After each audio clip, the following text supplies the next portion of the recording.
Hey guys, what's up? It's your boy Rick here, back to you with a video, Journey to £1 million, episode 19. And it's really exciting. We're getting to the end of the foundational 20 episodes of this, after which I'm going to be getting into some series. So if you like this and you want to catch up with Journey to £1 million, make sure you like my page. And you can see on my YouTube page, there's a link there to my YouTube page, which has everything in playlist, and you can go watch it all. So today I'm talking about episode 19. We're talking about the flow of money. This is something that I caught it was quite a tragic story really, because when I started my first business, I had an idea of how money was made, that's how I thought money was made. And so I had moderate success in business. The problem was that I was simply copying what I had been told to do. And, it worked for a little bit. My coach was good. It worked for a little bit, but it wasn't me. See, the problem came when that method of making money, of selling that I was doing, kind of dried up. And I didn't understand money.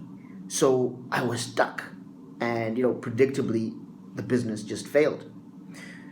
So what do you do when money is no longer coming in? What do you do when you have no money? Let's say you have no job, you have nothing.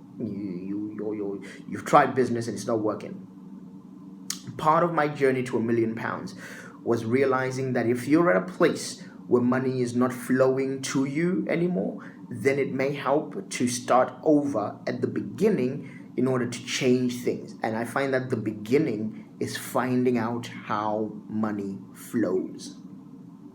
There is a science to it almost.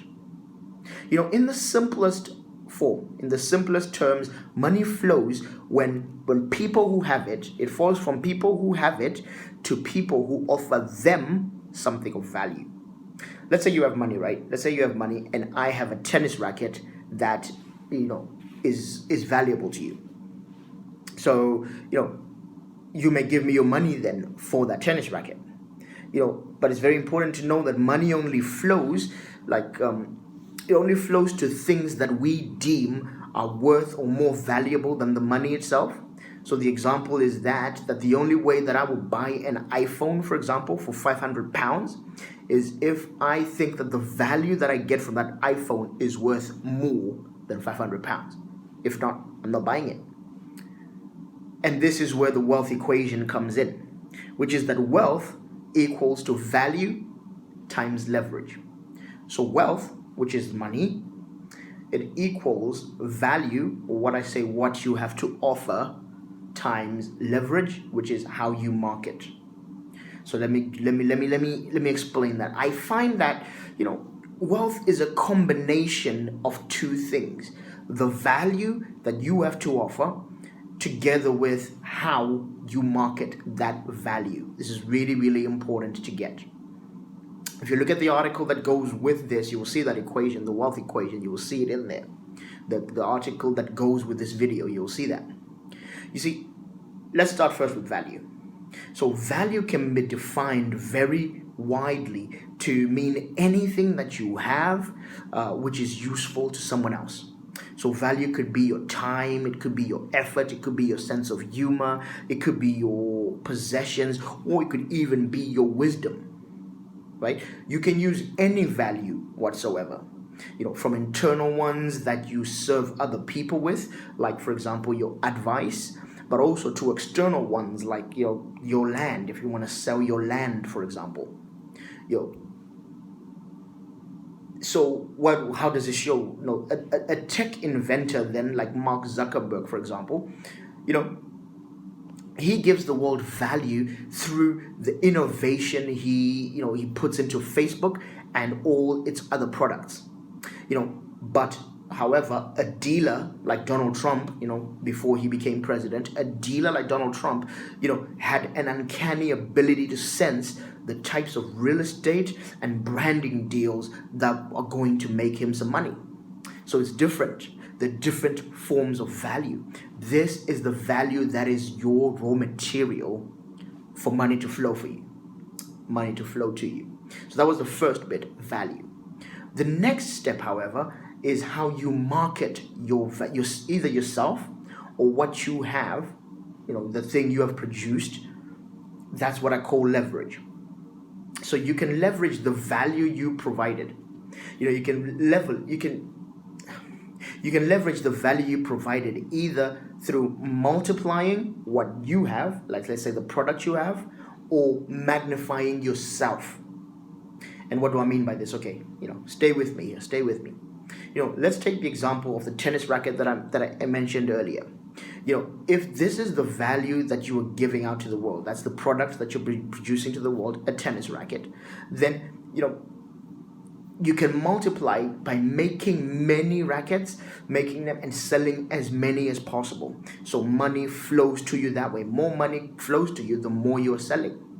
Let's say you're selling them for $10 each, and you sell 50, that gives you $500.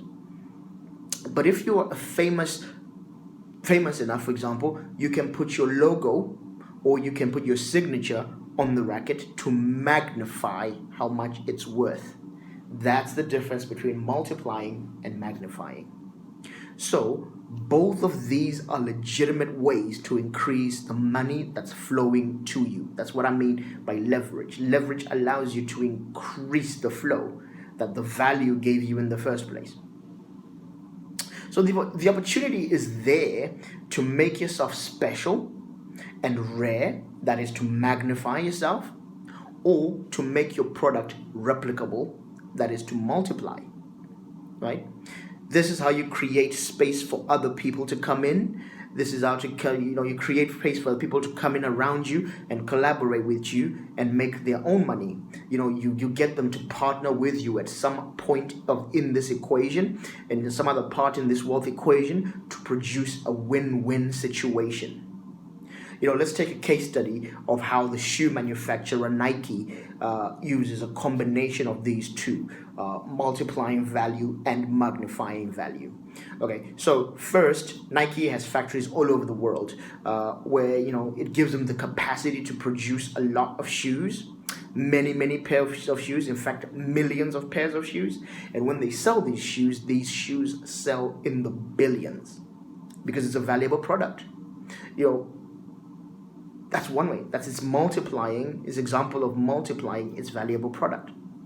But another way that Nike also goes, it also partners with famous athletes, let's say a Roger Federer, for example, to magnify the appeal of its shoes even more. So signature, like trainers like this, they sell for much more money, and more money flows to Nike and also to the partners, the athletes and people that it's partnering with. That's what I'm talking about. So the economies of whole nations are grown in this way. You get innovators and entrepreneurs who come up with those valuable ideas, and then this is multiplied through the companies that then they produce.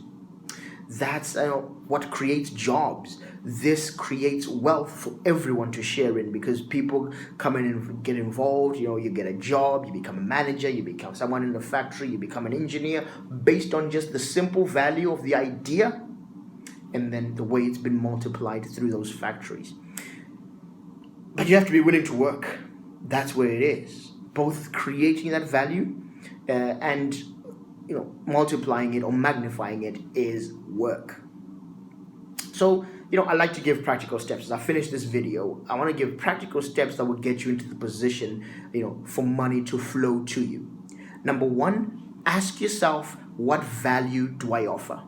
Ask yourself, what value do I offer to other people in my environment, to the world around me as goods and services? What value do I offer? Ask yourself, what can I do and what do I have? That's your value.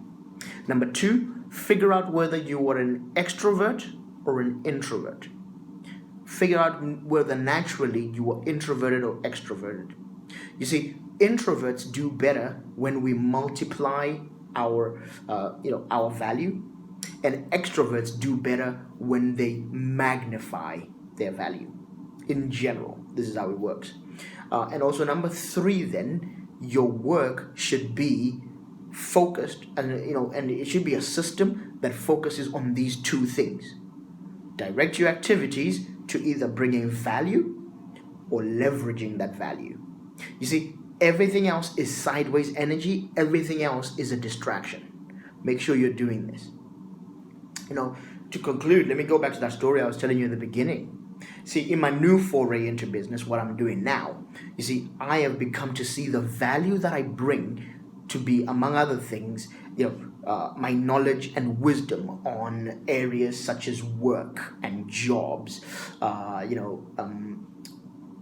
like this right here, entrepreneurial solutions, my mind, and even together with my vision and my strategic thinking, that's the value that I bring to the table.